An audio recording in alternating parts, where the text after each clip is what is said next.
What's going on, guys? Romer the Roamer. I'm here with my friend Dave Tsimba. He's a rapper. He's a hustler. He is the man who made this song right here. Check it out.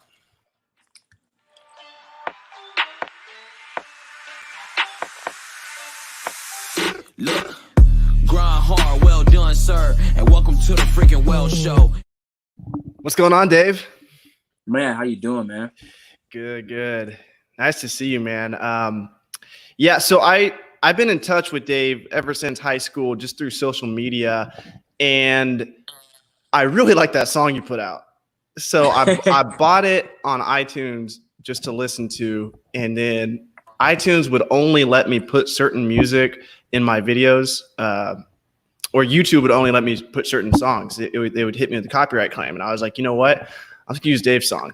And so I used it in like one or two videos. I didn't really intend to use it in any more, but then I was like, this song is really dope, and it's kind of like branding me, like it's kind of like my thing. So I never really even asked you, but you were always supportive about it. You always shared it, and so I was like, I'm just gonna keep doing this.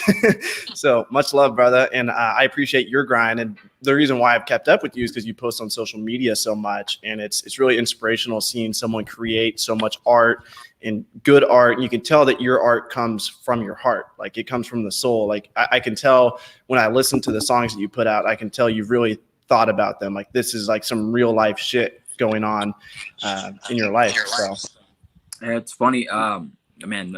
First of all, thank you so much for even having me here today. And then secondly, dude, I've every single time I saw you post the song, I was like, man, this is so much love, and it does. It really did become your thing, but it also, just like the song's it's about the grind.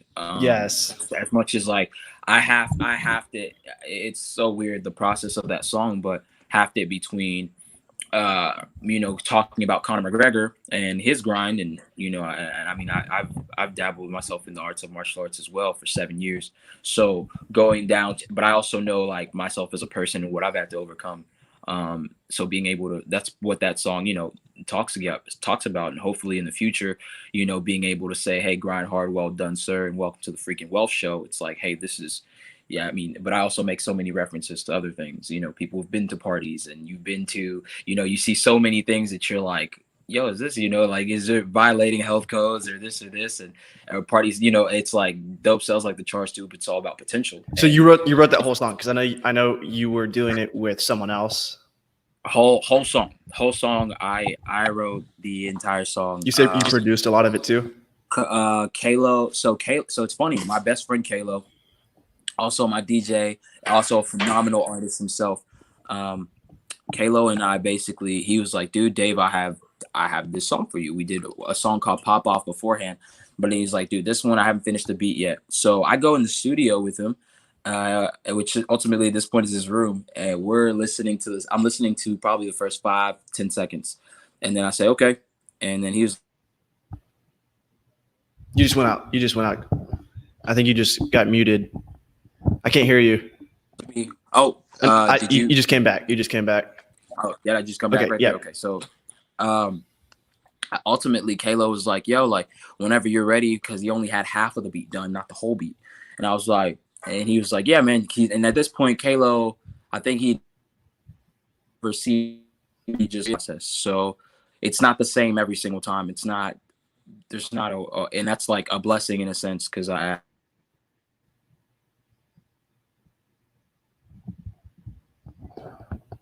freezing up on us. Here, I might as well just. You hear me now? Yeah, you close to your modem. I completely closed my Wi-Fi. I was like, forget it. But I wrote the song, went in on it, and then I was like, okay, whenever you finish the second part of the song, I'll be back and we'll do it again. And then he wrote the second part the next day, recorded it, and then I probably heard the first I heard the whole next half of the song afterwards, because I was like, how am I going to attack this? But I didn't want to go in soft. The first verse is definitely like, all right, it's preparing you for something bigger. It sounded like you were having fun recording the one that you put out, because at the end you say something at the end. I forget what you say. You're like, do I look like I'm fucking around or something like that? Do I look like I'm playing? Do I like get too fun? Yeah. Do I like get too fun? It's funny. early in my career, I always was so much like, nah, I don't want to curse in my music because, of course, my mom being a pastor and Oh wow. yeah, growing up definitely in a spiritual household and having a church back at first, I always have eyes on me that um, don't exactly go with what I do, but being able to, I was being able at some point, I was like, you know what, like I remembered my bro Michael said, he sat me down, he said, look, man, like your art, no one can tell you what your art is, yours, so just be free, be creative on that mic. You got so much potential, go ahead and do it. And those words stuck to me. So in the back of my mind, as soon as I said, you know what, Caleb, does it look like I give two fucks? Now I'm just playing on God. I love it. I love it. Are you religious? My apologies. Are you religious? I'm more spiritual than religious for sure. Okay. I think that's one big part of me being able to keep everything going, because it's not like my mom stopped being a pastor. It's not like my dad was actually, before my mom was a full atheist. But I feel like I've been able to just, especially within what I'm doing, it's very hard to get lost. And that's not with just like God Very hard himself. to get lost. Yeah, it's hard. It's hard to get lost in everything else that can go on around you. So there can be so many people with so many different vibes, so many different energies, so many different everything, just about everything differently, that it can throw you off. It can throw you off from who you actually are. It can throw you off from what God has set for you. And I mean, that's the one thing where I think I definitely at some point, and it wasn't even with music, it was more so just in my life, and needed to get myself right. And then when I kind of finally got back to that, it was like, this is nice. Like this is nice. So when you create music, like when you sit down and you write these lyrics and you look at the end product, like you realize you're influencing tons of people. Like even if you put out a song and only 20 people listen to it on SoundCloud, like you're influencing people. Do you feel like you have an obligation with your music as far as ethics go? Because I think about this a lot with my content, the content I put out, and I always operate on, like, I call it like an honesty field. Like I always try to put like my most honest self out there, and I try to operate as ethically as I can. And my content, in my opinion, is a reflection of that. And sometimes I'll step off my path. I'll step off and I'll be like, shit, like I shouldn't have said that. Like I'll watch the piece of content, like I don't like the way that people are going to interpret it. Do you have anything similar when you create your content? You're like, I don't want kids listening to this and act in a certain way, like, or even like the whole cussing thing. Does that ever like go in your mind, like when you're about to release the final thing? It used to, and then it used to, and I guess that was back when it was like, that's why I guess I didn't put out music when we were in high school, except for that one like little EP, I guess. But that was so hard. There was like a couple songs you put out. I listen to that now, and I'm like, Jesus. I was like, this is what I called good. Then I was like, hold I was in college at the time, I think, like, when I heard it. I think I was in college. Because was it your junior year? It was my senior year. It was my senior year. Okay. It was my senior year, around there. It was kind of nice hearing it, because I could think back, because I went to the same high school as you, so I could think back to like, it was like, it resonated with me, because I was like, okay, yeah, I get what he's saying. It's funny, because even I'll go back to, I've only gone back like a couple times, but they're all on my laptop still, so I definitely like spending the time to do that and actually like hear young Dave speak. Or I'll go back to my old lyrics, even went back to the first rap that I put out in front of the school at that talent show. And I hear, I mean, I call myself Dave. Everybody who really knows me still calls me David, but I hear that man speak and I'm just like, he's a different breed. I don't know. I kind of, this is really weird. I kind of like, I mean, Dave Simba, Tsimba, they're all they're all like, I guess, like vibes, mindsets. Like Dave's so much of a I want to turn up. I mean, he's the one, with the dreads, and then Simba's like, hey man, I'm just trying to get you in your feels. I'm not even just trying to get you in your feels real quick. I want you to feel what I feel, but I really want to be able to vibe with you. I want to be able to resonate with you in every single way, rather than just I'm writing these lyrics. Don't get me wrong, I'm writing these lyrics for me for sure, but I think there's also, you said it best. I'm influencing somebody out there, but I also want somebody to be able to say, man, this right here, like it's not just hitting because of the charts. The money will come if God willing, the money will come, but the music and the passion behind it, that's something you just can't lose. If you lose that, I feel like you lose your way as just an artist. Do you see your peers or other rappers ever do that, to where they kind of lose their authenticity? They lose what maybe at one point they were doing something one way, but then they changed. Do you see that often? I definitely think that and people change. A lot of things change in people's lives. So sometimes I think I'll take, for instance, I'll probably take Chief Keef in the first. It actually, it's funny. When I first started listening to Chief, he was hungry. He didn't have anything. He was hungry. Now and I love his music back then and now, but the sound's not only changed, it's matured.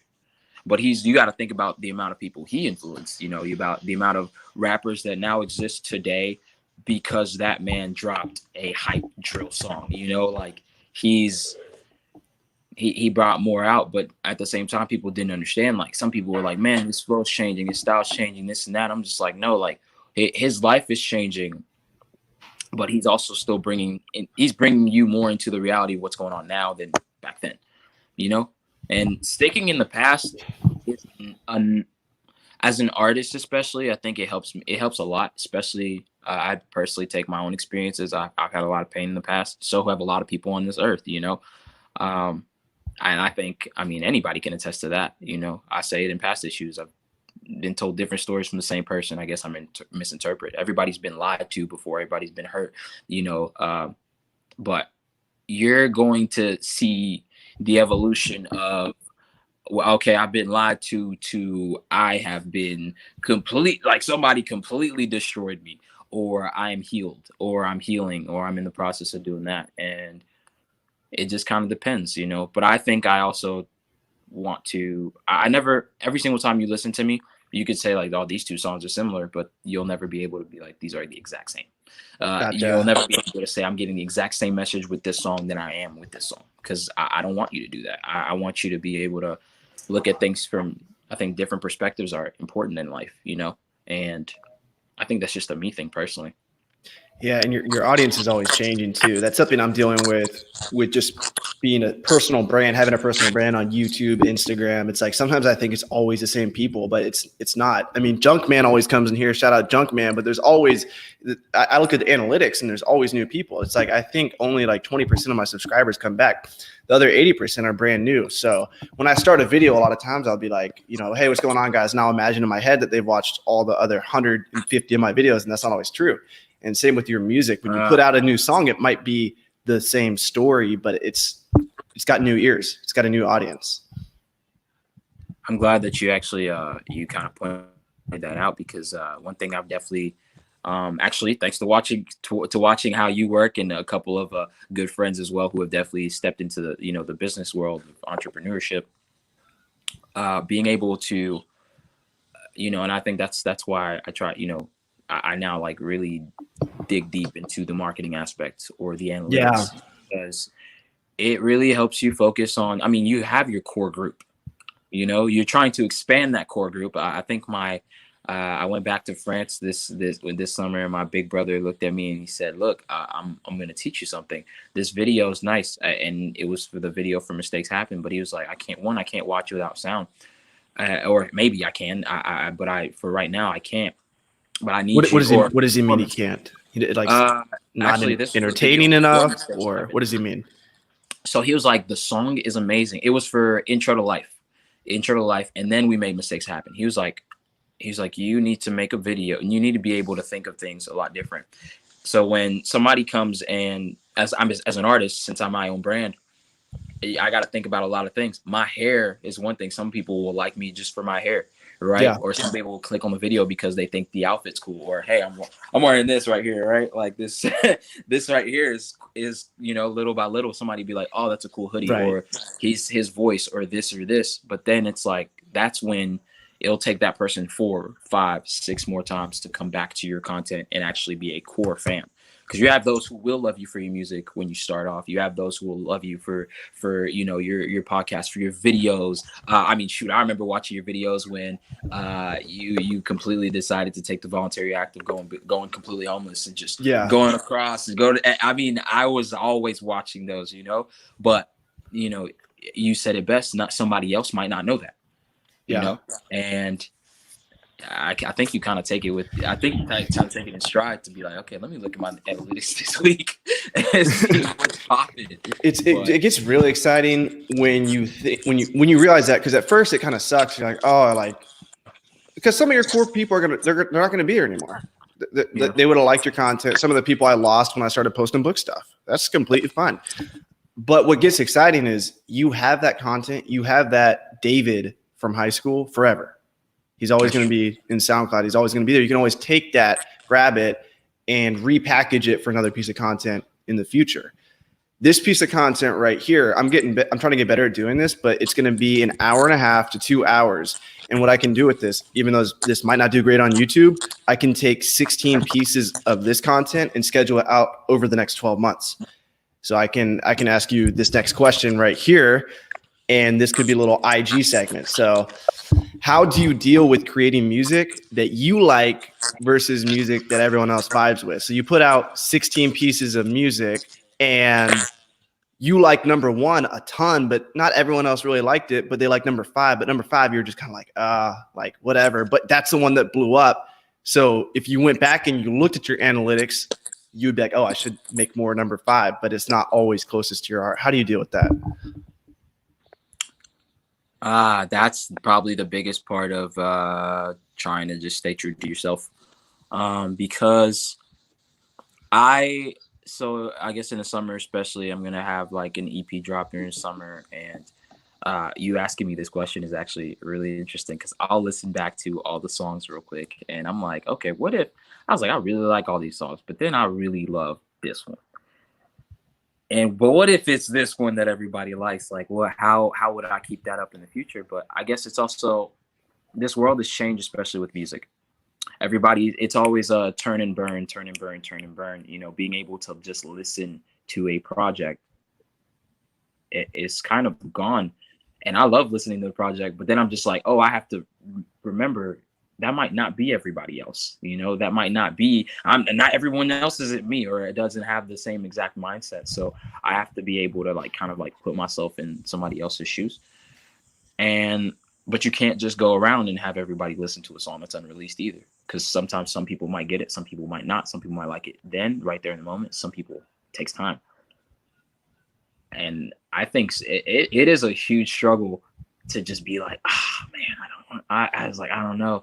But I think that's where I think I love and that's not even being narcissistic. This is where my name is my name. My artist name is my real name, Dave being my nickname and Tsimba being my middle name, meaning firstborn.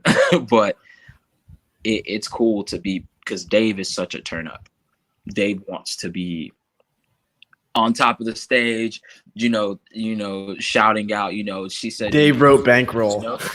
Dave wrote Bankroll, and then you listen to songs such as like Patience, where I've been struggling for views, and that's Tsimba. And then but when you put them together, you just never know what you're gonna get.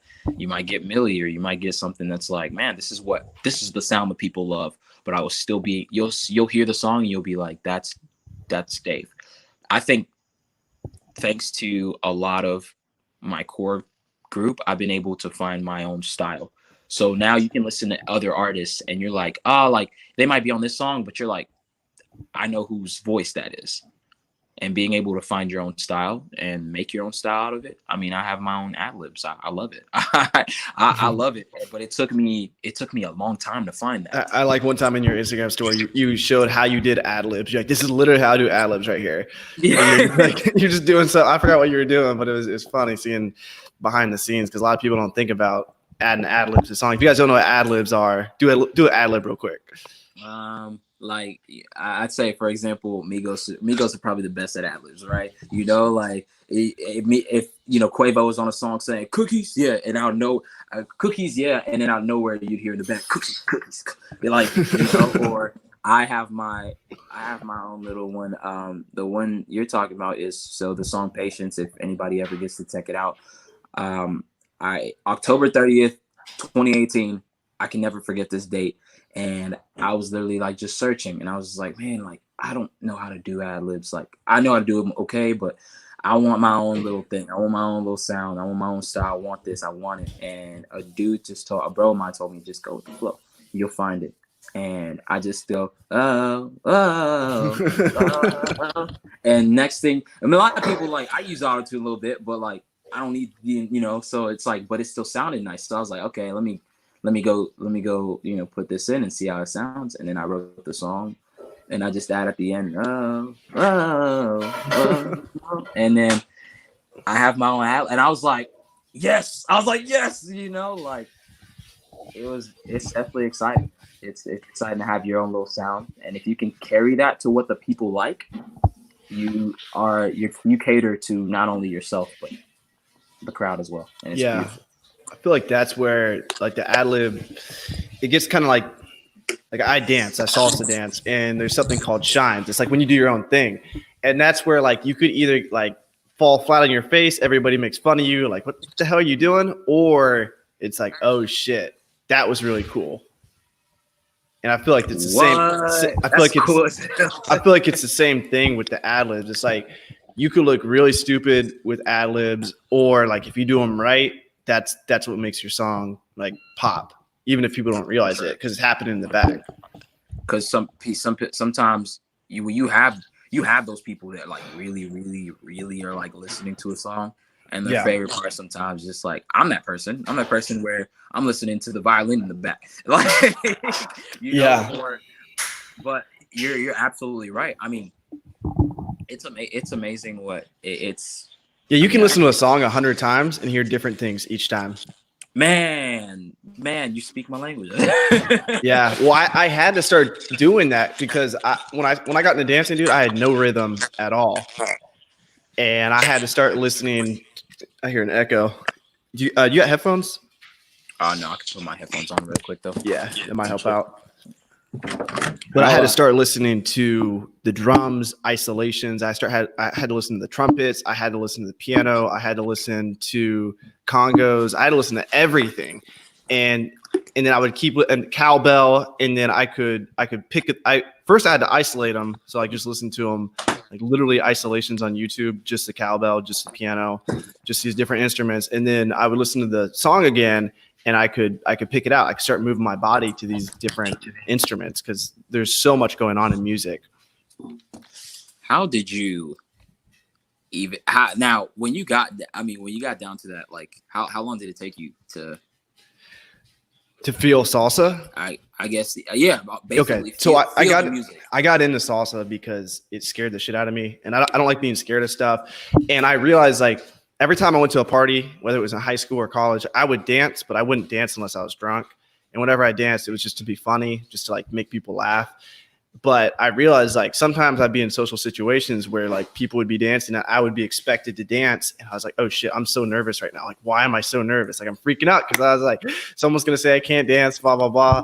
And I was like, you know what? I'm just going to do this just to get over it. Like it's a stupid fear. Like, let's conquer this. Let's do it like 10 times and get over it. So I did it 10 times and I was like, damn, this shit is really hard.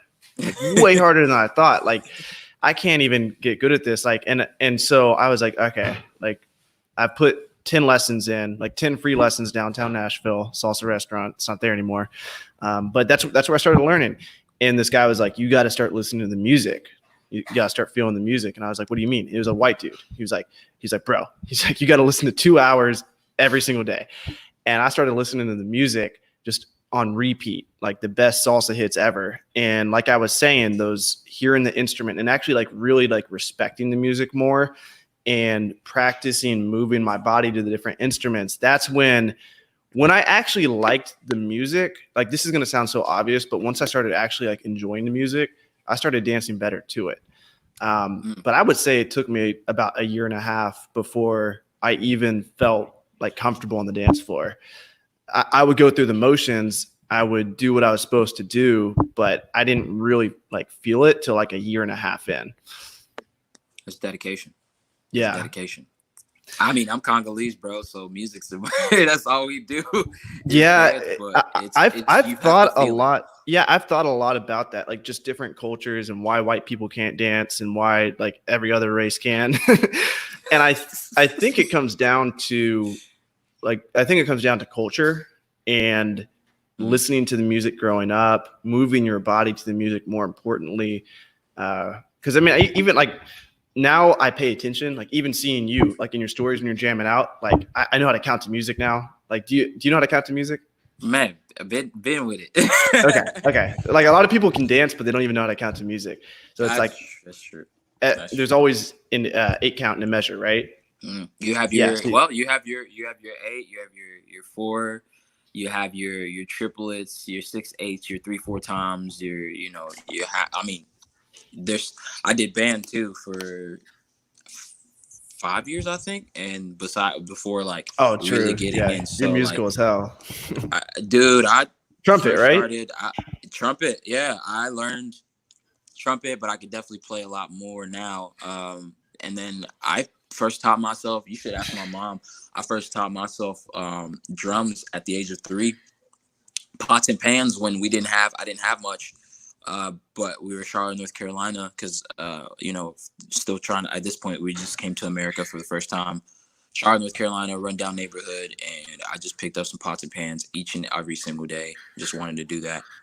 And that just reminds me of that, your dedication right there just kind of reminds me of things like that. Like even teaching myself piano or teaching myself guitar, which I completely lost and I mad for myself for it. But that dedication, that right there, I mean, you talk to me about it all the time, me inspiring people, but you inspire people as well, right there. That reminds me of those moments, and that just keeps me going, keeps me going.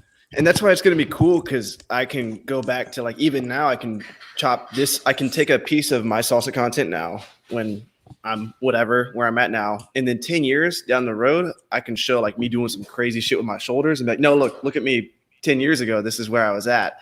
And you can do the same thing with, David versus, Dave/David 10 years down the road. And that's going to be inspiring right there. Ed Sheeran, obviously. Of course. Yeah. You can look up Ed Sheeran's mixtapes from when he was 14. He was creating mixtapes, and I mean, they're not bad, but they're not great either. There's not Ed Sheeran. So this guy worked for it. He worked his ass off. And that's a lot of people think I'm going to go over 3 things right now. A lot of people think that singing is like a natural ability. A lot of people think dancing is natural ability. You can work on both of those. You can get better at both of those. I haven't worked on getting better at singing, but dancing I definitely have.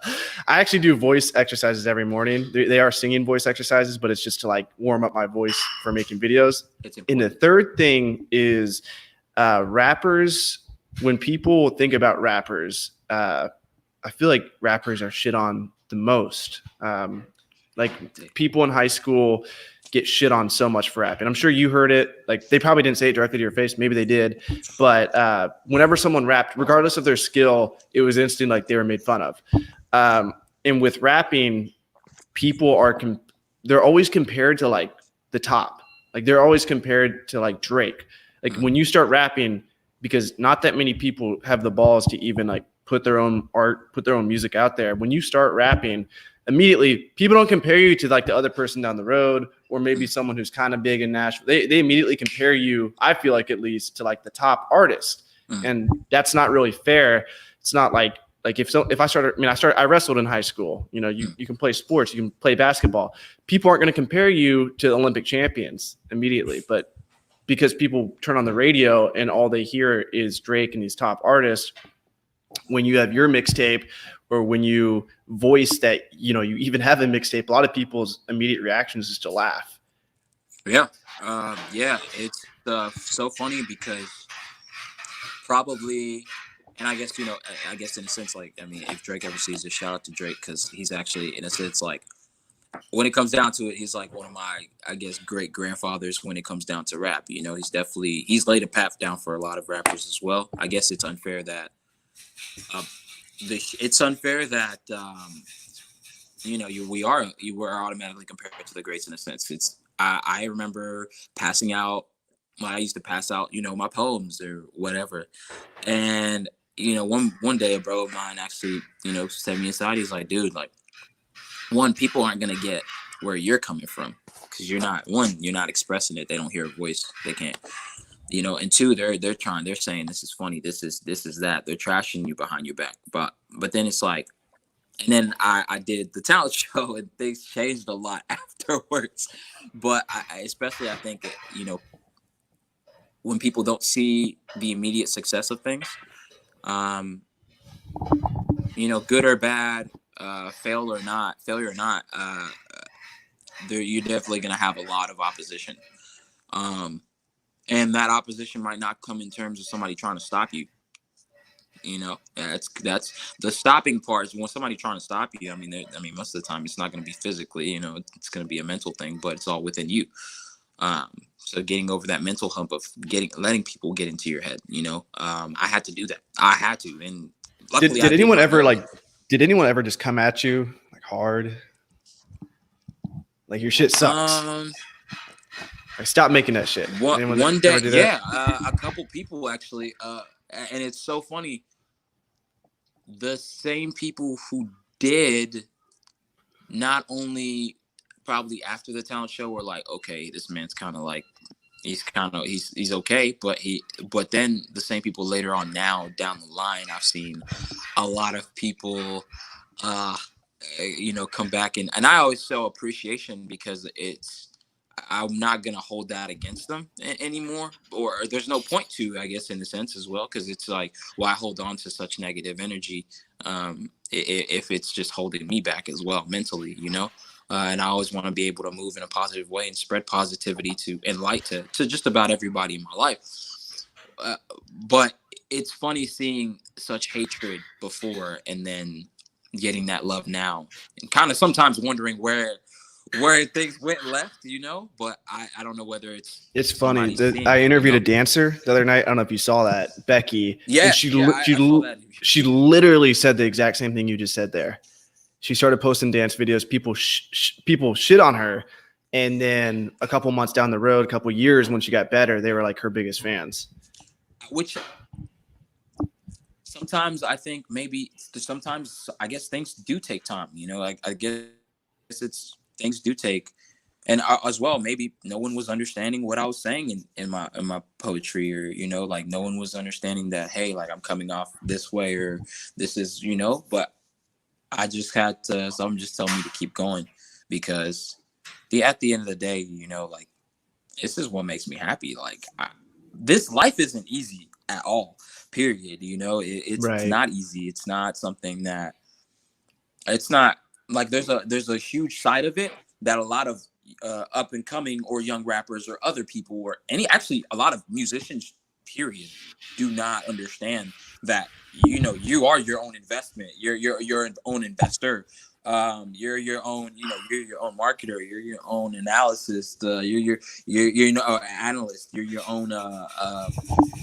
You're your own, just about everything, you know? Like, yeah. Dude, you're speaking my language. That's what I found out in business. I was like, oh, I have my own business. And then I found out that I have to do every single thing in my business. I am the marketer. I am, you know, customer service. I'm the person that does taxes at the end of the year. I'm not anymore. Now I've delegated those things. But for a while, I was just like, holy shit. It's like I wake up in the morning and I choose, what am I going to do? Like, what am I going to do today? Am I going to be the marketer today? Or am I going to be the person that goes out and makes more deals? Am I the salesperson? What am I? And I think as you develop as a rapper, you will surround yourself with people who are better at marketing or who are better at, sales or networking, whatever. You'll have the luxury of that once the money comes, because then you'll be able to get people, you'll be able to pay people to be around you. But you'll be able to focus more energy on your art. And I think that's a struggle of rap and of anytime you do something that's your passion. When there's money involved with it, you're now doing your passion for money, and then when you're financially struggling, you have to use your passion in a way to make more money, which won't always come from the most authentic place. And that's why that's the downfall of capitalism. That's why it sucks, but it's something that exists. I'm gonna go ahead and ask that question. That is one of my questions. Do you think it's a problem that art is mixed with monetization? I think it's a problem if I think I'll put it like this. I guess I'll go from a personal standpoint, and then definitely from just a general standpoint. From a personal standpoint, I've lost it all twice. So and I've been homeless between 18 to 22, but those were I would say, one was a voluntary choice, the other wasn't, but one was definitely a voluntary choice. But I learned so much about that. I was like, man, I don't even know how to take care of my own money, So at some point I got myself a financial advisor. At some point but being able to surround myself with him, around people like that are able to take care of their money, but also to help their businesses grow or to thrive.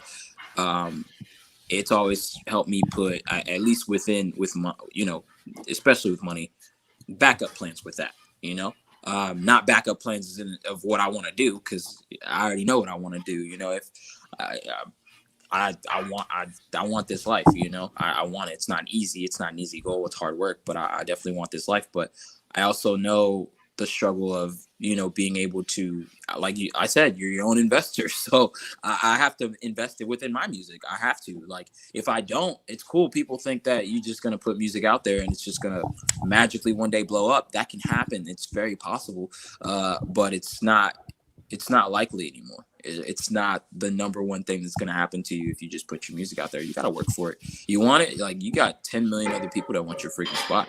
You know what I'm saying? Like, and you want to be at the top on top of that. Oh, okay. Then you got to put in. So my week would be 120 hours. And so guess what? 100 hours of that probably goes to just work and then work for your business. Right. And then the 20 hours, if you even use it for sleep, use it. If you don't, you know what I'm saying? Like, but then you have the general standpoint, of course, where it's like, yeah, that's where you see people lose their passion.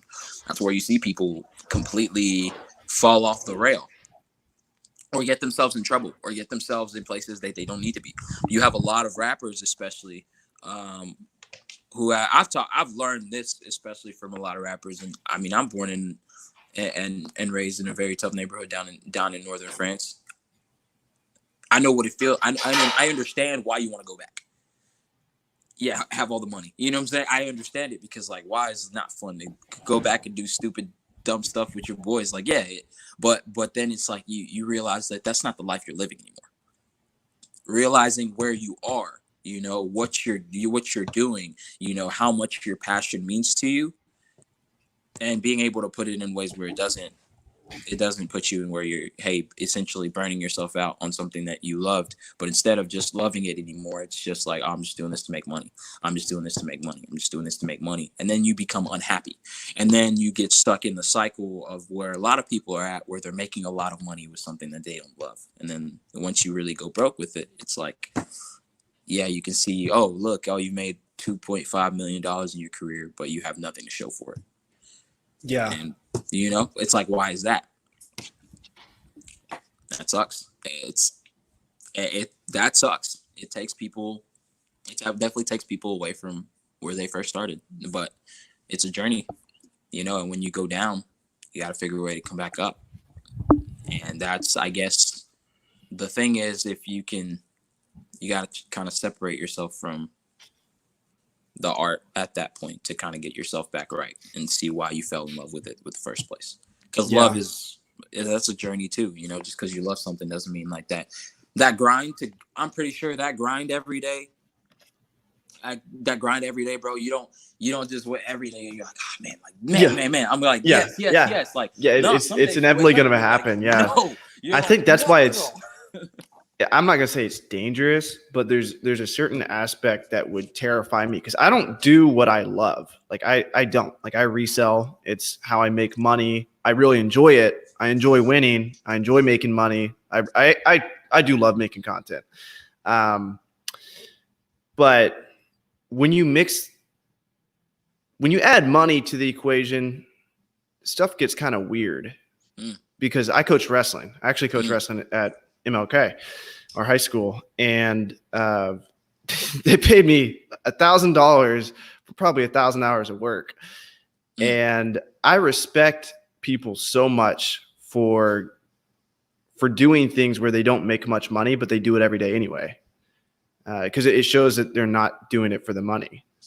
They're not there for any other reason except because they love it. Because they love it. They're there for the fucking passion. They're there for winning.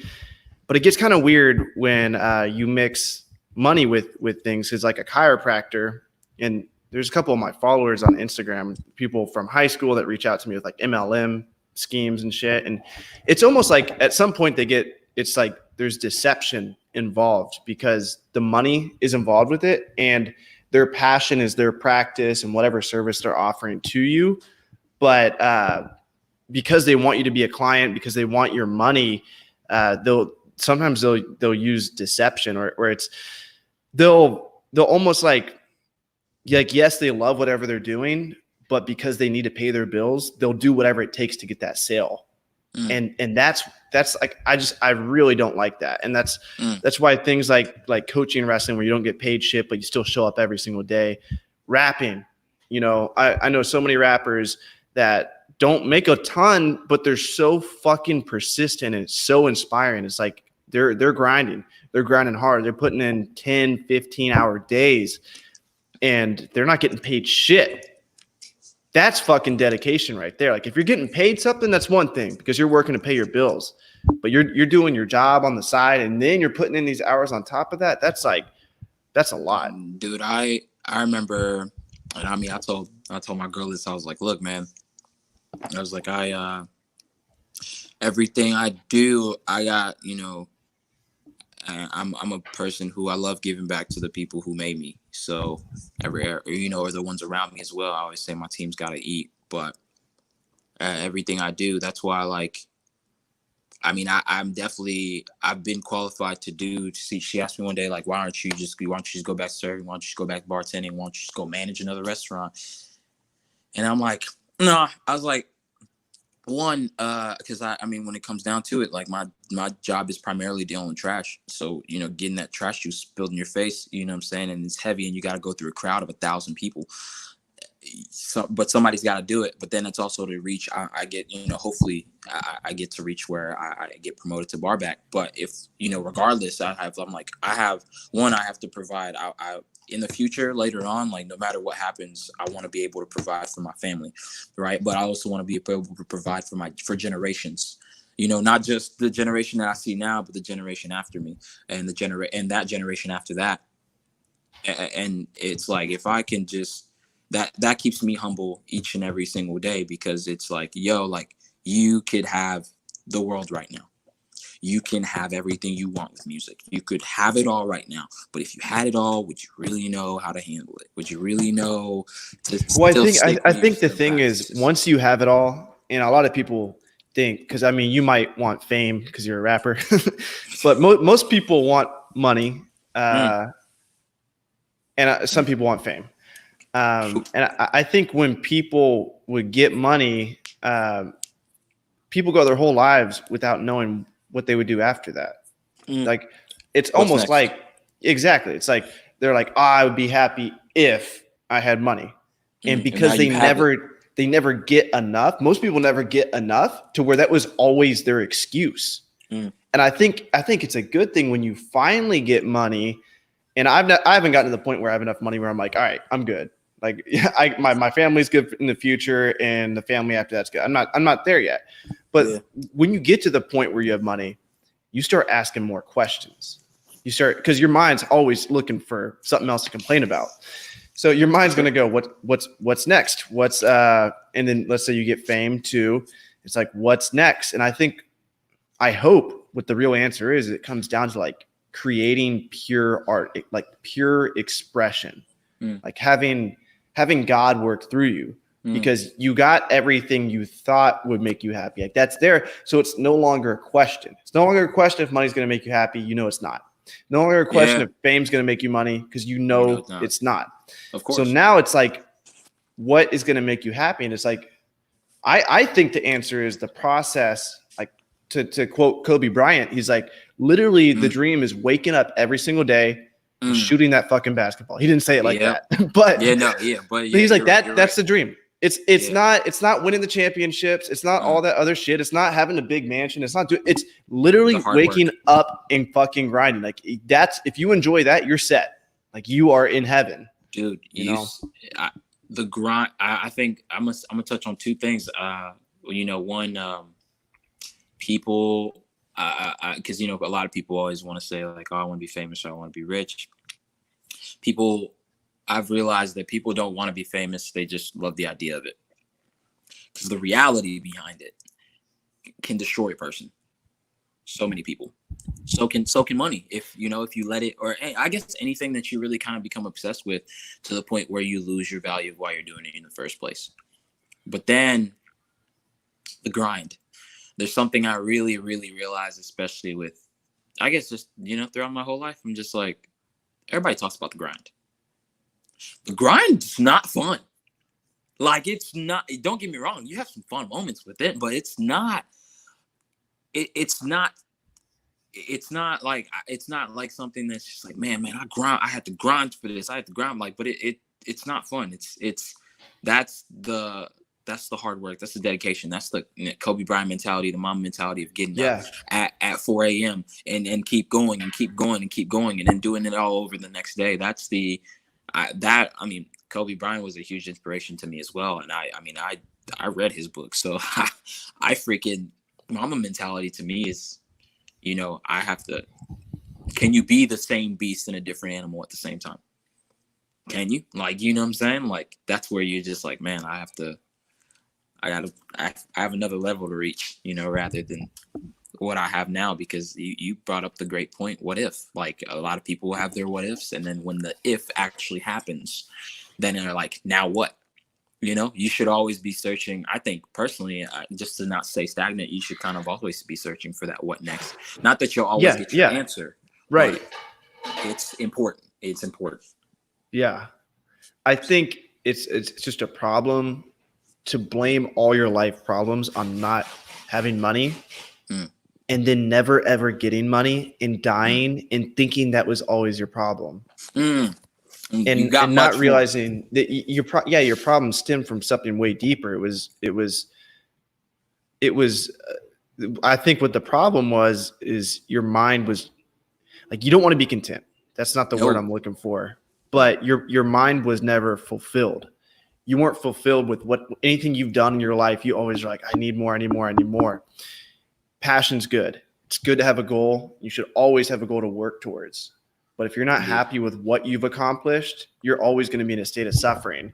And I think most people, because most people aren't blessed enough to be in a position like we're in, where we create art. I consider what I do art, making all these videos. It is definitely hard. So most people aren't in a position where they even do. Everybody could do it, but most people choose not to. But yeah. No, you touch based on that. I mean, I've been blessed. I've been blessed to not have it all.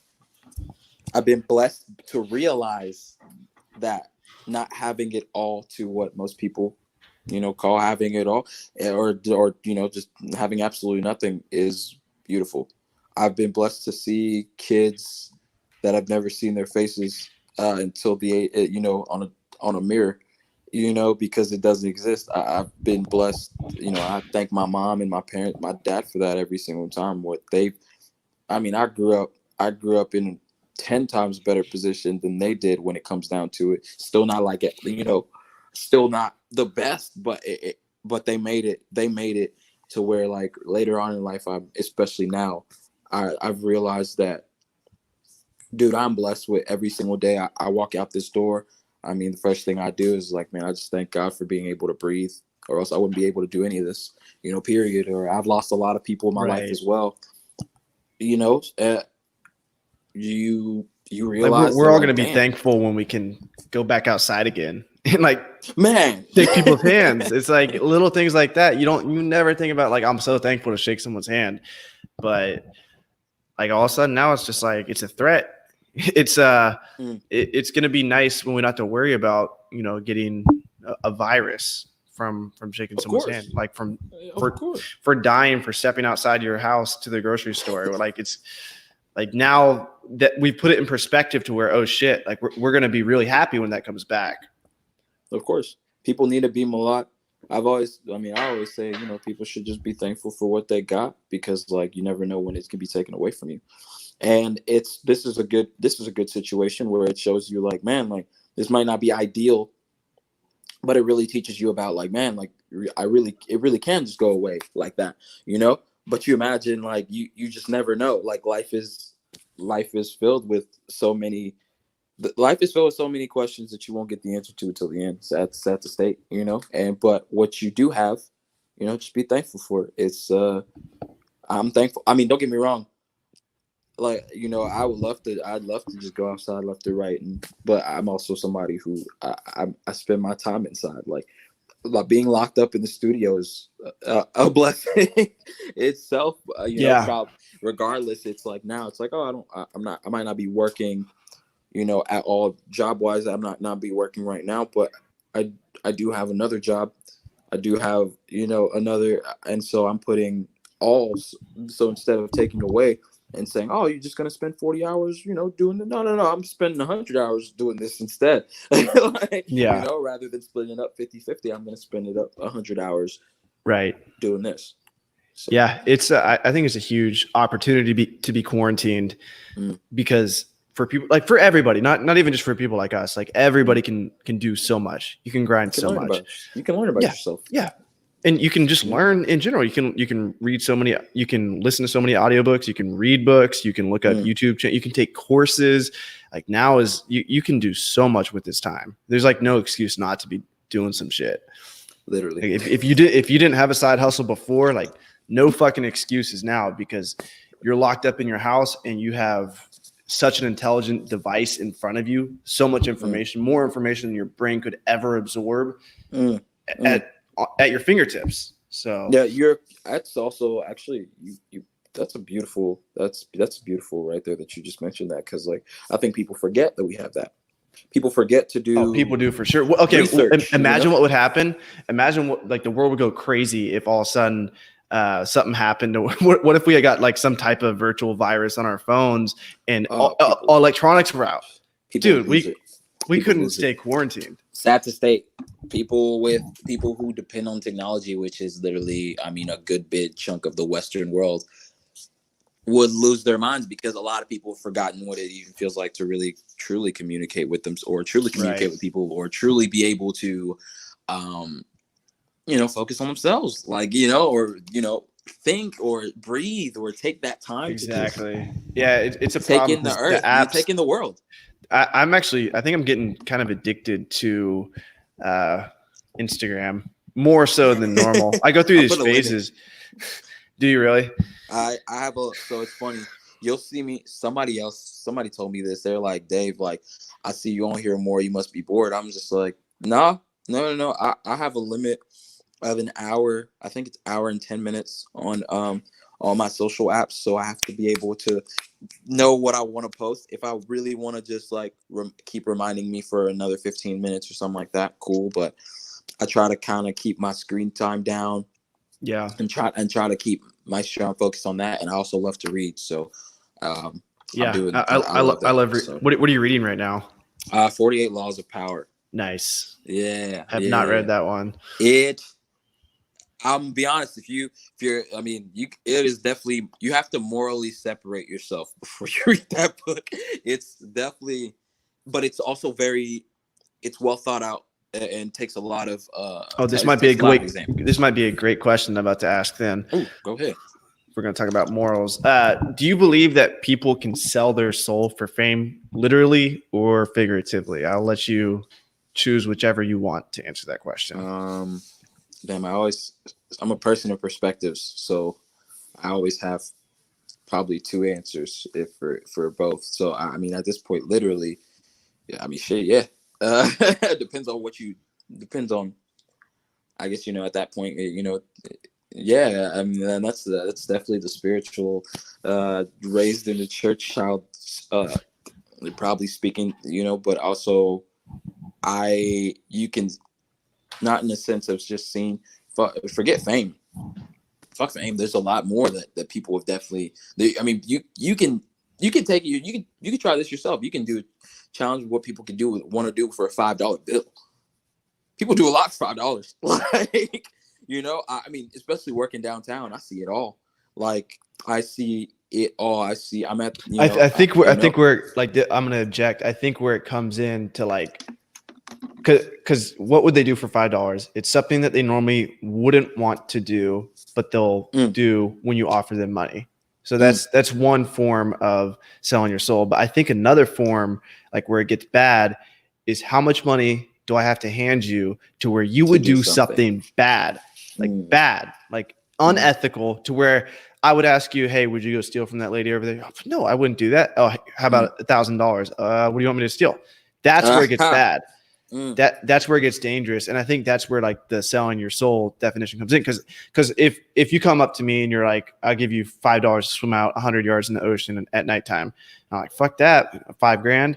Okay, maybe I'll do it. I don't look at that as being bad. I'm putting my own life at risk, but it's not unethical. It's not something, it's just something scary that you offer me enough money to where I would do it. So that's my objection. So I think like with the money example, I think it becomes a problem.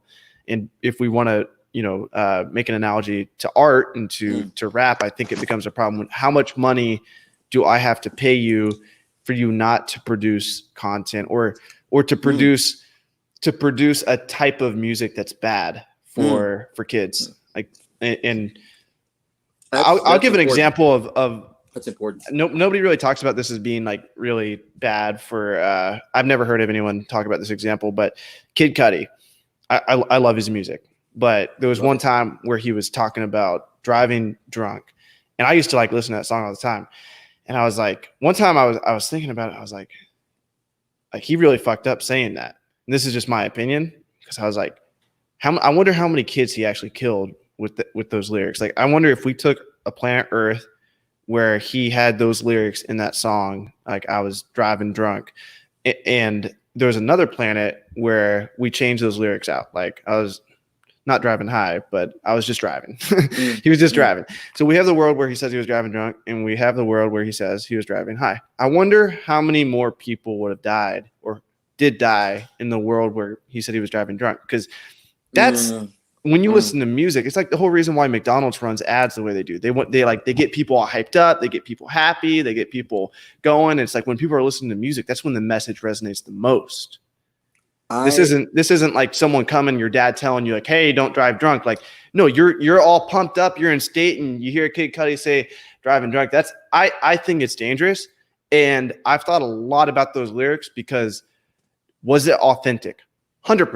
100%. Yeah, 100%. For sure. Was it his ethical responsibility to not say it?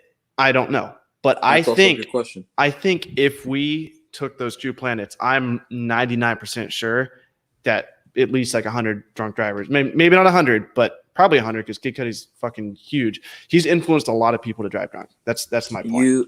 You definitely, I think about this all the time, that in the future, especially, I really do see my music going big. And that's, hopefully that's everybody that always talks, but no, just in a way that I always have to carry myself. And it's not a way that I'm carrying myself for me, just for me, or just for me, instead of just saying that I don't care for myself for me, because I do. Because I'm not so much focused anymore on like what the people think about it, but now it's more so like, all right, now how would I be able to explain this to my kids? Or, you know, if in patients you hear me say, I fucking hate being intoxicated, like at that point it's like, Dad, like what were you going through? It's like, no, I'll be able to actually explain things like that. But then I do have the responsibility of like, damn, like there's probably somebody over there that's saying like, when they're listening to Rolling, like, are you rolling? Life is pretty tough, I guess it's what it is. Don't like it pretty much, but that's just what it is.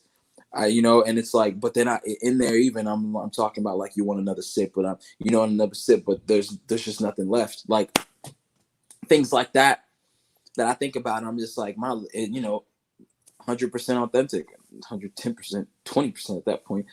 But then you're like, but then I of course I always like, okay, but who's listening to this that I'm affecting? Who's listening to this that's like down in their feels, or who's listening to this that's like, man, you know what, I'm just down to do whatever, or who's listening. Sometimes like that definitely comes across my mind a lot.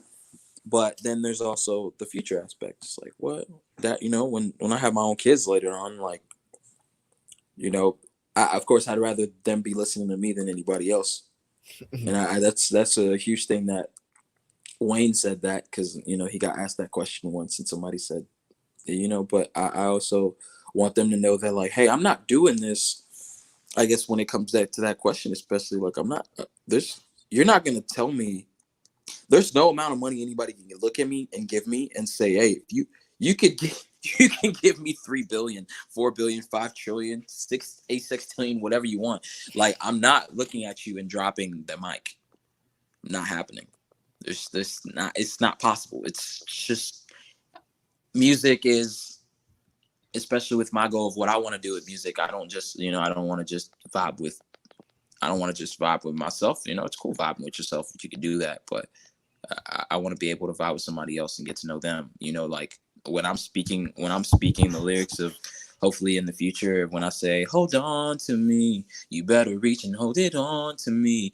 I swear the best forever follows. I swear. As much as I wrote that, like for my girl now, like somebody out there is wanting to say like, hold on, like, or what I'm saying, like, hold on to your life real quick, or hold on to something, or like you could be holding on to your freaking arm, but somebody out there is like resonating with that, right? But in what way?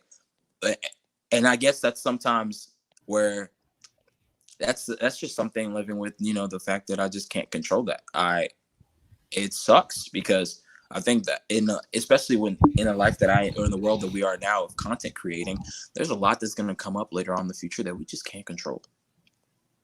You can't go back. You can't take it. You can't take it back. You can't do it. It's not something that you can do. All you can do is keep moving forward. And when, you're in the state of where you can do that, and you're okay with that, I think that, you get, if you ever get in a position where somebody offers you anything to do anything, you just be like, honestly, I'm good. Like, but you see people sell their soul to drugs, I've seen people sell their soul to drugs, seen people sell their soul for not even money at this point, not even for fame, not even for, it could be the smallest little thing. Comfort. But, man, stability, Yeah. That's a life that it's a life of basically kind of in a sense have to let go when it comes to making music, So with what I want to do. I'm going to bang out a couple just like quick questions. These are almost more like logistical questions. So what is Vivo exactly? And what does it take to be featured on there? Because I actually linked the YouTube video I linked is your Vivo video. I'm shout out to you for that. That's much love. But Vivo is just a streaming platform, kind of like it's a huge streaming platform. You can put your videos on there. It's kind of like YouTube, but they operate with YouTube. It's a third party. Okay, mainly just music, or Vivo does definitely touch a lot on music, but I know that Vivo does other stuff as well. I just don't know how much they market that, but I definitely think that the main I guess like their main, you know, market and focus has definitely been music for sure. But it takes a lot to be featured on a Vivo. You could definitely, there are a lot of other platforms nowadays that can let you do that can let you do that and get featured on Vivo. But I did mine through Symphonic, luckily, and it was basically, I mean, but you have to do it. What is You have that? so many Is it guidelines. Symphonic distribution. Okay. But I have so many guidelines and the way things have to be and this and this and this and that. So at the very end of the day, it's like, you don't get all those guidelines. Like, we're not even gonna consider you for for this, and not in the sense of like, nah, we don't want you. It's just like, we are looking for something specific. You know, we want to be able to have the best videos go out with our name, Right. not just anything Right. else. You know, I think that's where I got lucky to be able to have like the marketing team and the team that I have now, being able to do and to get a Vivo it was hard work. It was a lot of hard work, regardless, because like I said, like you want to be with along with the best, or even platform with the best. You got to try to be the best. It's brand equity. I don't even know what it is, but I was just like, damn, Vivo. Like, it just like off the top of my head, because I've seen so many videos that say Vivo. My roommate said the same thing because I was showing him to you, and he was like, damn, he's on Vivo. So I mean, it's instant brand equity For sure. which is good. How important are record labels, and have you signed any contracts in the past? Record labels can be very, depending on the artist. Is that the right artist. term? Am I using the right term? You're definitely using the right term. I will say, I guess, because it's something that can go either way. You have a lot of people now that are just like looking to be the independent artist, and it's also they're in a thriving market for that. But then you also have the labels where they do bring the monetary value for you to be able to push your music and invest your music correctly, and the right way. The right way. But record labels, shout out to all the record labels out there. But at the same time, it's also like, shout out independency. Gotcha. Shout out independency, being able to be an independent artist. But that's the thing. We talked about delegation.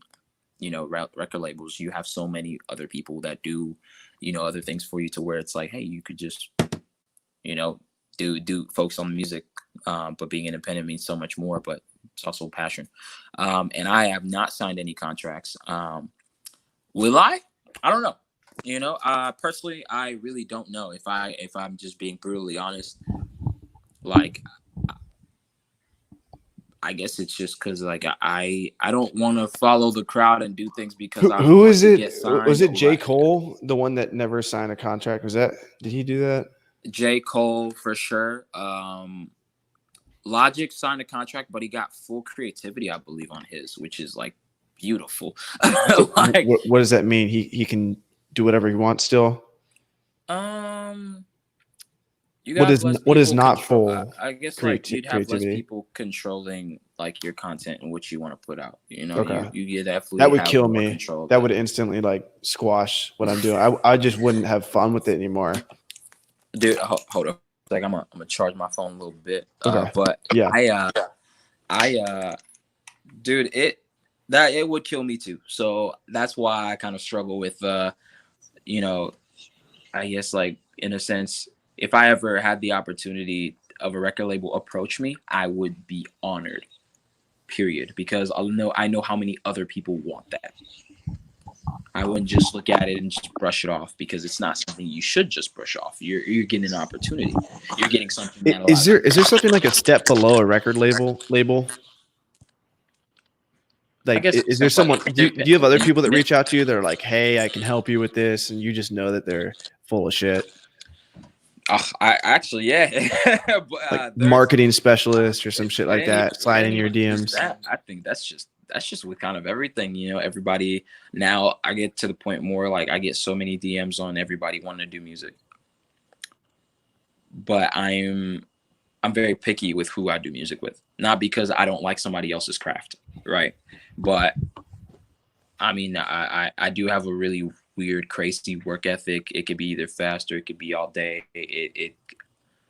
but I also just, you want to pick the vibe, your vibe. If I don't feel it, there's no point for it. Not that there's no point, but more so just there's no need for me to really take that step initially to just lie to somebody and say, yeah, I would love to, or I would, or no, not at all. Like, no, if it, and that depends on the decision. But there have definitely been a lot of people here and there that pop up more and more now that say, hey, this or this or this or this. And you just got to check for legitimacy. Even brands that want me to market their clothes or things like that. Yeah. You got to think about are those people being there? Are they really want you to market their clothes, or is this somebody who's just trying to get money from you? Or, Right. So legitimacy is always, it's definitely something that I pay attention to very, very closely, especially in this world of rap and music that I'm in. So what are the major ways you get exposure as an artist? What's the game plan? Is it Instagram? Is it kind of behind the scenes, or is it SoundCloud? Is it doing gigs? Being featured? Live shows help a lot. Live shows help a lot. You never know who's going to pop up. And that's just, I have. And when you say you never know who's going to pop up, are you speaking of maybe a label? Is that what you're hoping for, or? Not even. I've learned one thing in life. I think so. The masses is beautiful to have, but because the masses help put you in front of the one person that can change your life. The one, not the 10 million, but the one. So once you kind of understand that concept, when you do make your music or when you are marketing or everything else, you want to also make sure that they understand that you're serious on your end. You're being able to, and I mean, it depends. Instagram as well helps a lot. Snapchat helps a lot. Regardless of whether you can, I'm somebody who I love. I mean, whatever, you're the same where you love putting out content, and some days more than others. Some days some days I go ghost. Some days I go completely ghost and come back. I love being mysterious and, being a master of curiosity, but being able to drive that exposure, somebody's going to be watching. You always said it. It might not be 10 million, but somebody's going to be watching. Could be 1 or 2, 3, 4, 50. You never know, right? Somebody could be watching and somebody could be sharing. And if they're sharing, when it comes back to you, now I get more people in my workplace that literally are like, it's like, I heard your music. Like, I didn't tell them, but somebody else did, or somebody else said something. And of course, I mean, shoot, word of mouth to this very day, as old as freaking time, is still like, oh, that's all it is, though. It's the number one way to get exposure, man. It's like, that's my goal when I create content, is like, how can I make people talk about me on the couch to their friends, like off of social media? How can I make them talk about me? That's what I'm always thinking of. That's a really good. That's a great mindset. Gary Vaynerchuk, he says, Gary V, my man. Yeah, so social media is just word of mouth on steroids. Facebook, indeed, word of mouth on steroids. You can share a post, 2,500 people can see it. My reach is one thing that I've definitely paid attention to. Reach a lot more. I'm not so much more focused on the likes anymore or the views anymore. I think likes matter least. Likes matter most when people visit your page. Is he legit? Is he not? How many likes does he have? How many followers does he have? People look at followers and like, all right, let's see how many likes he has in comparison to those followers. What's his ratio? He got 14,000 followers, 2 likes. Okay, this guy's full of shit. So that's one thing. But I think what we should care about on average, posting. Keep hearing an echo. I'll just take my headphone off. When we keep posting is engagement, reach. Reach is nice because we're getting new people. Engagement's nice because we're putting out content that people are actually engaging with. They're actually commenting. It's making people take the step from just taking a fucking shit on their phone and they're scrolling through to taking a shit. They're on their phone, they're scrolling through, they're pressing something, they're stopping for a second. They could have been wiping their ass, but now they're typing some shit in and then they hit enter. So it proves that it was you put out something entertaining enough to make someone stop their day. So sure. That's I good love it. there. But the reach, you can't get too caught up on the reach, but the reach is what's going to cause the growth. So I think those two factors, and then likes for your existing audience. This is my opinion. I don't think it matters at all. I don't think likes. I think likes matter when people come and visit your page, and I think views do the same thing. Because when people view a video, they say, "Oh, is this guy legitimate? Okay, he's got 800 views. That's kind of like respective to his following. That makes sense." Whereas if you have like 8 views, it's like, okay, even if it's a great piece of content, those 8 views, the number 8 at the bottom just completely fucked up whatever you had. Mm-hmm. So, sad to state. That's like sad to state. And sometimes it's like, why I guess like it's smart to put an Instagram promotion or exactly, yeah, 100%. Like if you have the, and I think you do. I think what you do is you're kind of strategically doing that because you don't have any posts right now. You cleared your page. I just checked. I did clear my page. Yeah. Yeah. And I'm a master of curiosity, man. No one knows what's next. I keep somebody on their toes. I love it.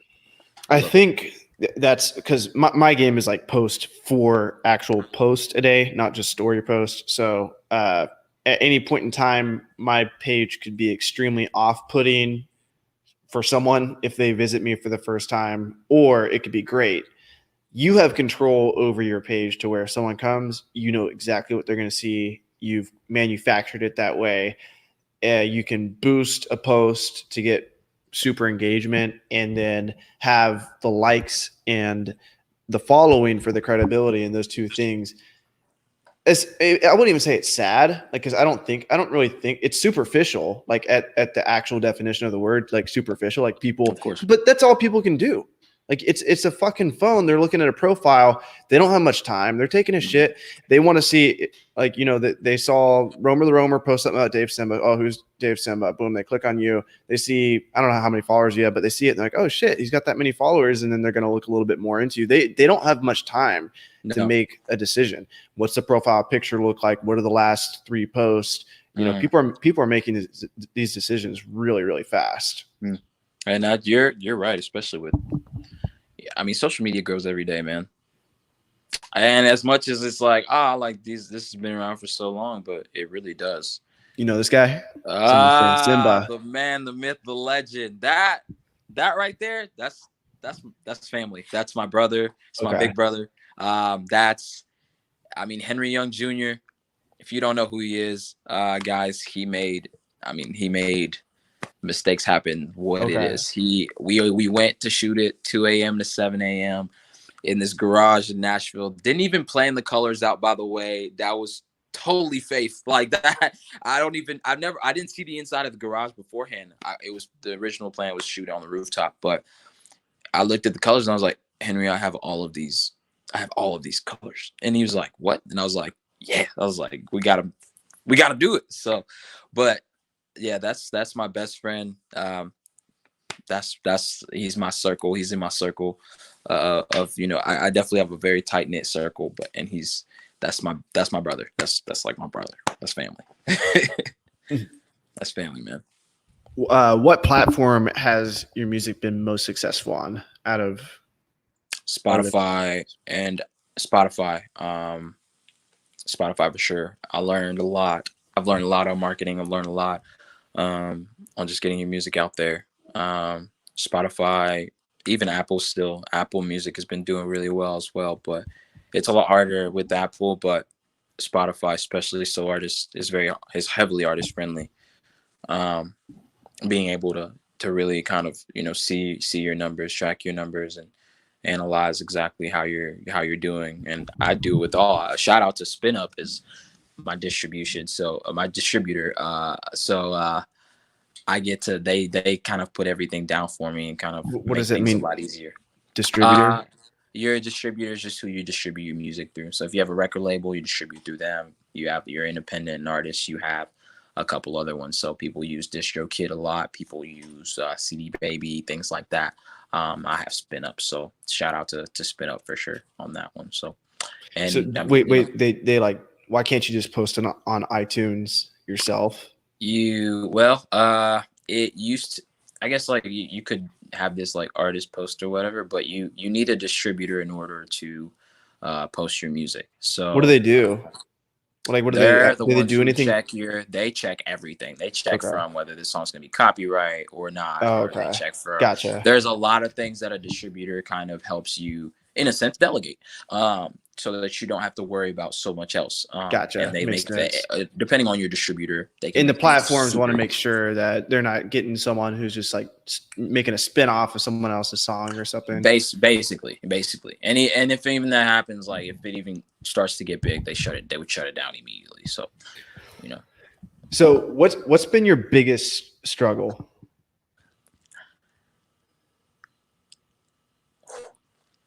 Not looking like a rapper. Because I mean, you know, when it comes down to it, everybody's like, "Oh, you black," you know, like.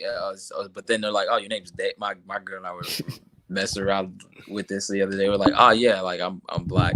"Oh, your name's Dave?" It's like, "Oh yeah," and then there's this, and then there's this, and there's this. People are like, "You just," and then it's like, "Oh yeah, what's your?" I was like, "Oh, so it's like, what do you study in school?" It's like, "Oh, I'm double major in aerospace technology and mathematics, but switch to physics." And then it's like, "So what do you do?" And it's like, "Oh, I rap." Like, people are like, "What?" Like, you know. But I think that biggest struggle has probably just been like, I'll be honest with you, like, and this is an internal struggle, is just keep going. Just I remind myself every day to keep going. No one else is stopping me except for myself at this point. Exactly. You know, like that's my biggest Oh, thing. you So like it's like, reading? There's this good book. It's called Release Your Breaks. Release Your Breaks. Release Your Breaks. It's an old book. Not a lot of people talk about it. One of my mentors, you know who Dan Pena is? That's yes. Yeah. Yeah. Okay. He only recommends 5 books, and this is one of the books. And I'm reading it right now. And the whole premise of the book is we have our reality. We have what's real. And our comfort zone is a result of our reality. Are you an extrovert? Are you an introvert? Are you good at dancing? Are you good at rapping? Are you not good at ad libs? Oh, I love rapping, but I'm not good at ad libs. Oh, I'm a good rapper, but I suck at freestyling. What reality are you telling yourself? And then your actions are going to keep you in that reality. So whatever reality you've created for yourself, the whole point of the book is, the whole point of the book is to get you to stretch your comfort zone, get you to stretch your potential and be able to release your brakes and be able to actually take fucking action. And we all have that, like, we all know we're capable of so fucking much in life. And we know that the thing holding us back isn't people around us. It's believing the people around us. It's always us. And that's that feeling that, you know, young men and women don't want to have when we get old. We don't want to be laying on our deathbed like, fuck, I should have fucking gone for it. You're right. You're absolutely right. This book talks about something called, he calls it your potential.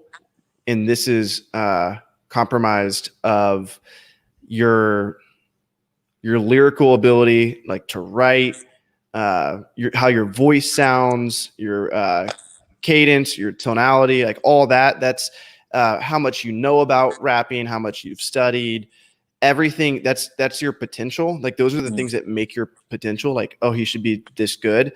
But then your reality, whatever your comfort zone, most people bring them down a little bit. Like, oh, I'm not there yet. I have to wait until I'm 30 to buy a house, or I have to wait till I'm 35 to do this, or because I noticed a lot of people finally get their shit together when they're about to get old, because they finally start pulling the fucking trigger fast enough to like get shit done. It's like the night before you do your homework, you know, it's like the homework was, you've had the homework for 2 fucking weeks, but you finally do it and you bang it out the night before. It's yeah, man, that was insane. We went to a school that this is the way I'm going to phrase it. You can add your 2 cents, but all the teachers there thought they were the shit, and most of the students there thought they were the shit. And we had 7 classes every day, and the teachers just gave us so much work. And if you were an athlete or an artist or doing anything else, it was very, very hard to actually complete all the work. And I will say, dude, we went there when it was still like 36th in the nation for academics. I will say I guess I realized it, but like you really, really realize it when you talk to so many people, and I got the opportunity to like, I'm still young, I'm 20, I'm 22, like luckily, like in college, especially, I got the chance to be where people knew my name all around campus, and that, which is cool, which is really cool. And really talking to people, I'm like, nah, like the amount of homework we had, Jesus, was like, especially we played sports, so it's like I'd get home from a soccer game, and I figured it out junior year. I was like, dude, I'm just gonna go to sleep first. I wake up at 2 a.m. and then do all my homework, and then literally wake up, don't have to worry about anything. That's how I did it. But dude, oh Jesus, it did prepare us for college. I'd say. Yeah, it did. I actually think it had adverse effects on me because wrestling was great. Wrestling got my shit together. I started to draw the correlation between hard work and results. But with the homework, that was when Facebook groups were big. So I would go in the Facebook groups and I would just like, it was bad for me because I would just go in the Facebook groups, see everybody else complaining, and I would complain myself, and I wouldn't do that much.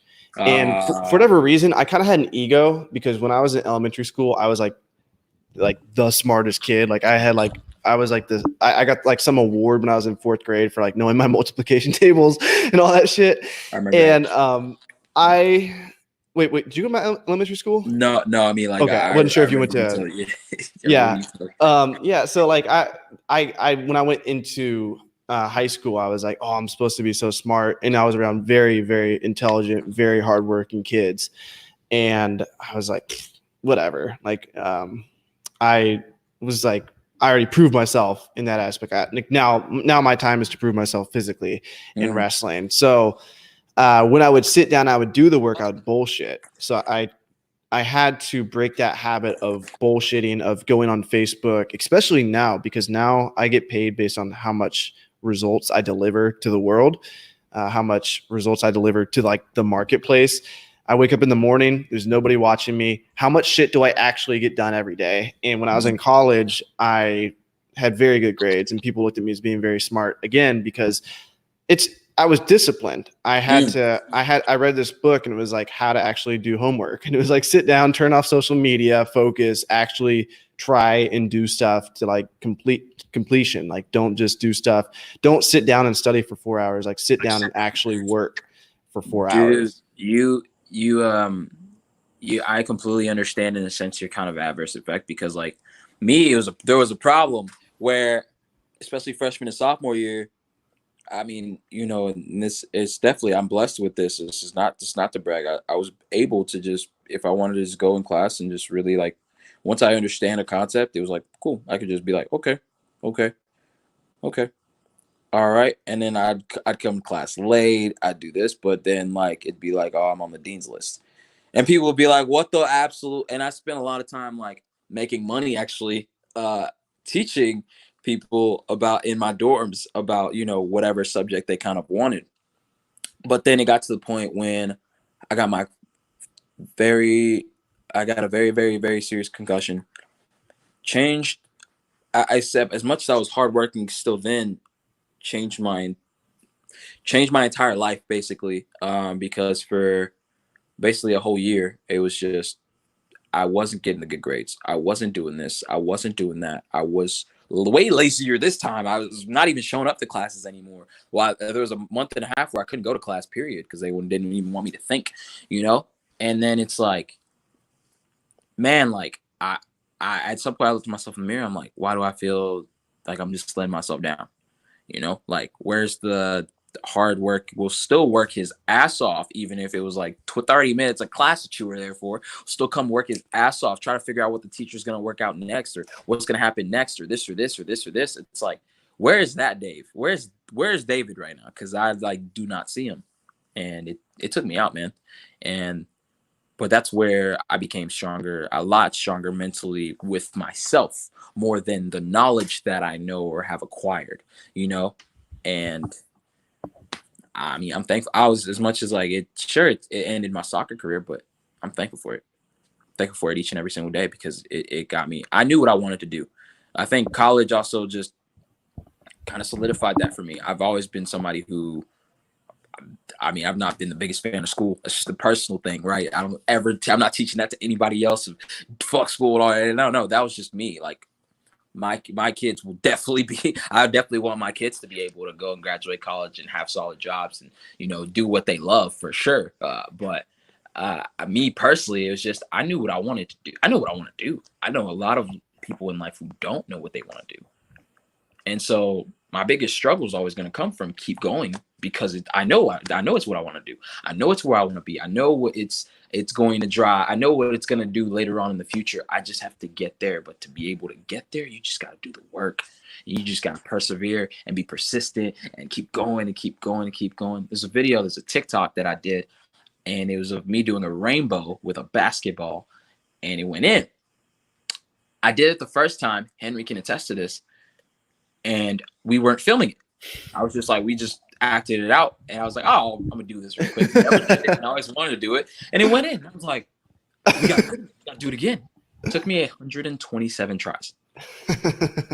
And I was literally like, at some point I'm talking to the ball. I'm like, man, why won't you fucking go? Why don't you just do it again? Like, we keep moving spots. We're doing this. We're doing that. And finally, it's funny. I just started like talking sweet to the ball, and I was like, "Look, I just need you and I, like, you're my girl. We're a team. We can do this. We can." And then that 127 try, when I literally said that, and then it just, I watched it fall, and I was like, "Sweet, I've done it twice in my life." I was like,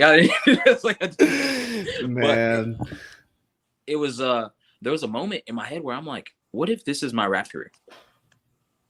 What if that ball right there is my rap career?" And I have to analyze and take different steps and different measures and different this and different that and different that. And who's telling me to stop right now? Me. Because you're tired? Because I mean, a basketball is a little heavier than a soccer ball. So on your legs, yeah, you're gonna be tired. So I'm sweating by the 40th time. You know what I'm saying? I'm like, hey, like you, Dave, like you're literally in your head right now. Henry's not telling you to stop. Henry was there the entire time, just ready for it, which I love for that. But it's like, dude, like Dave, like you're the only one who's going to tell you to stop. I'm like, and that 127 try, when I saw it fall in, I was like, I literally looked at Henry. I said, I am the most persistent person you will ever meet. So I'm gonna do it. If I say I'm gonna do it, I'm gonna do it. I don't know how. I don't know why. I don't know how. But all I know is I'm gonna do it. I just got the rest. What do you think are the most? Because you just said when it comes to measuring different things for the soccer ball or for your rap career. Like, what if this is your rap career? Taking like calculated action. What are the things that are important? Like, what metrics are important for you to track consistently to show growth? What's most exciting for you? What's most telling? What gets you really amped up? At first, I thought it was the numbers. At first, because I remember when we first got like 100 or 1,000 or 26,000 on mistakes happen, and then I look at for the FDP did 102,000 and I barely flinch because I'm like, that's cool. That's cool. It's an accomplishment. It's a beautiful accomplishment. It's a wonderful accomplishment.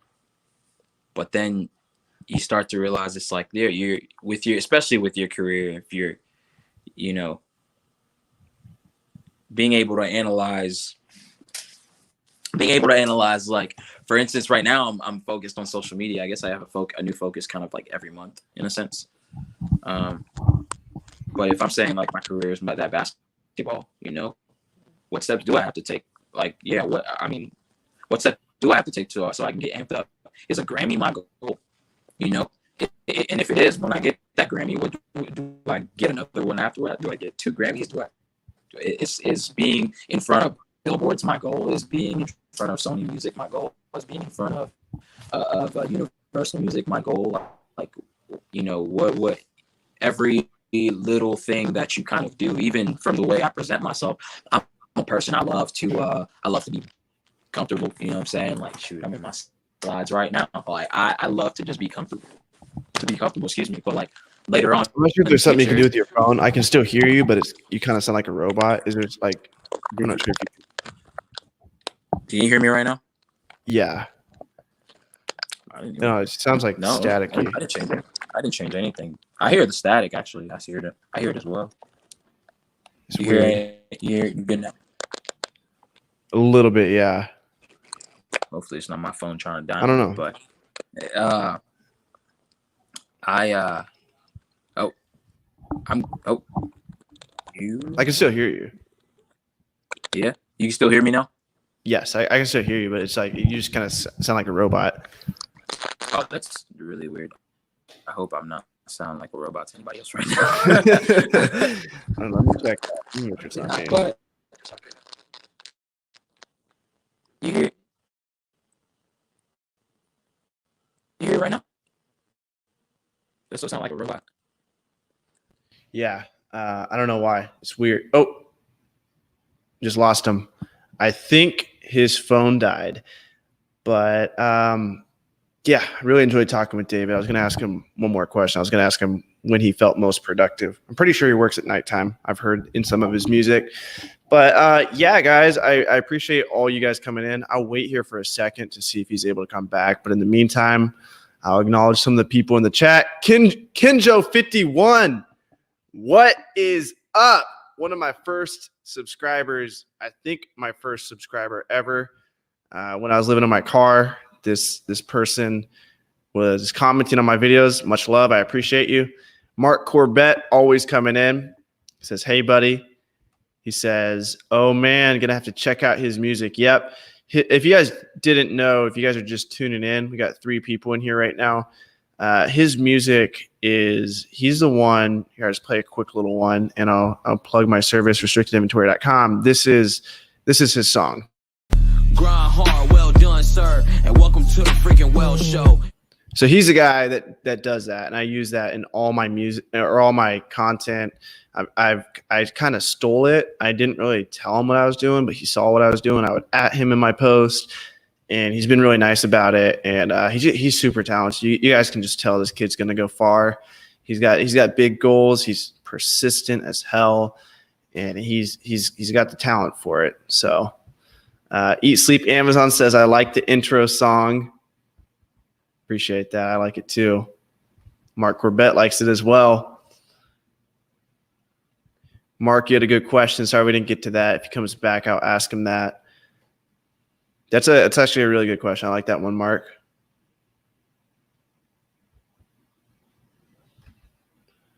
Nervins Conte says, answering questions. The Wandering Musician says, hello, awesome, man. What's going on? Oh, he's from Twitch. We got our first Twitch user besides myself. That's me asking questions. We got our first Twitch user in here. What's going on, brother? All right. Well, it doesn't look like he'll be coming back, so I'll reach out to him when he does. But much love, guys. That was a lot of fun. And make sure to comment on this video or message me on Instagram if you guys want any other guest on here. I mainly interview Amazon sellers. Watch me. Amazon's going to come on pretty soon within the next week or 2. There's a private label guy I'm talking to. We got Latin pickers coming up on Thursday. So whenever you guys have guests, if you guys think of someone really cool, I have hundreds of people that I would want to bring on here. It's just if they're willing or not. But yeah, much love, guys. Peace out. Catch you in the next video. Like, comment, subscribe. Let's get me to 4,000 subscribers, guys. Peace out.